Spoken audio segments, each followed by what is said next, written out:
a good one.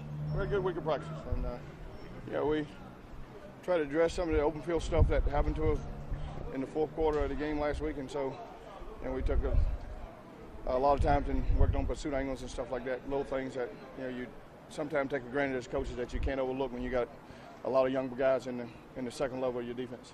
How healthy is your side of the ball? We're healthy. JD got a little real bruise, but I think he'll be ready to play. Did he practice today?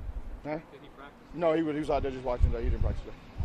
Coach, you knock out one quarterback on the first play of the game last year. You know you'll probably see two this week. Did that make preparations any different?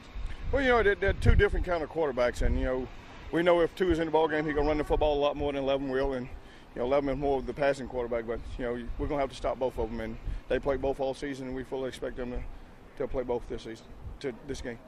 The players know that lots of folks are pointing the finger at them, for the little bit of struggle, some deep balls and stuff. I mean, is that a distraction in any way, or do you guys just go about business as usual? No, again, all the criticism we get, we deserve, because anytime you get 153 yards in 2 plays, and obviously something is wrong. So we address it, and we got good kids, and we understand when we make mistakes that what we need to do to fix them. So that's what we do. We go to work on Monday to try to correct them, and they came out and they practiced hard all week. How do you feel about the corrections you made? I feel like we're going to be a better football team. I felt like we're starting to get better as a defense. You take those 2 plays out, and other than the first series, I thought we played well in the ball games. Well, we got to keep building, and then the biggest thing with us, we hadn't played well in the fourth quarter either side of the ball, but we definitely want to play a full quarter ball game, and we got to do it this Saturday night.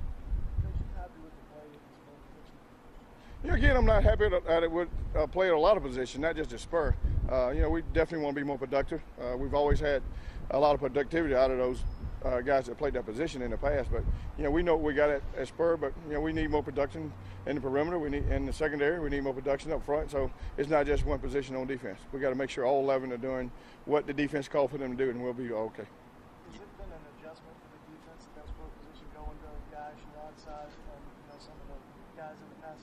Well, of course, anytime, we went from a slimmer, athletic guy with Antonio Allen, but he was, physically strong. And then you go to a bigger guy like Devontae, and now you go to a guy like Sherrod or Jordan Diggs, and not as big and physical as Devontae. So, again, that goes back to a coach having personnel, and you have to make sure you put that personnel in the right place to help you. Getting some guys, some different reps, or some different guys' reps there? Again, we might look at doing what we call on defense differently, so we don't put them in that situation where they got to take on a 250, 260-pound tight end.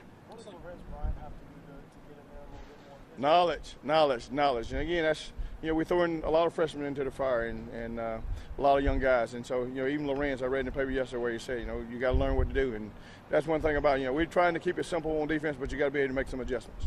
Same thing with Cedric Cooper. Cedric he played not bad. In the ball game, he played more last week than he had played all season, so we fully, expect Cedric to continue to get better and help us. Do you feel like rotating players is something you continue to do at the pace that you've done it? Again, our greatest ally, as Coach Spurs tells us all the time in the staff meeting, is the bench. And if a guy's not getting it done, you need to get the next one in. So that's going to be our philosophy, and if they're playing well, they'll stay in. If they're not, then they're coming out. You talked about improving in the fourth quarter. Do you actually game plan? You say, guys, if we're ahead by 2 touchdowns, here's what we're going to do? Of course, you have to practice a lot of scenarios and situations that you might not, spend time on in tour days or in fall camp. But you have to, when you hit those scenarios during the season, you got to practice them. So we definitely been practicing some certain calls that we'll make when we have a 2-touchdown league in the fourth quarter. Expect the rotation to stay the same, the linebacker?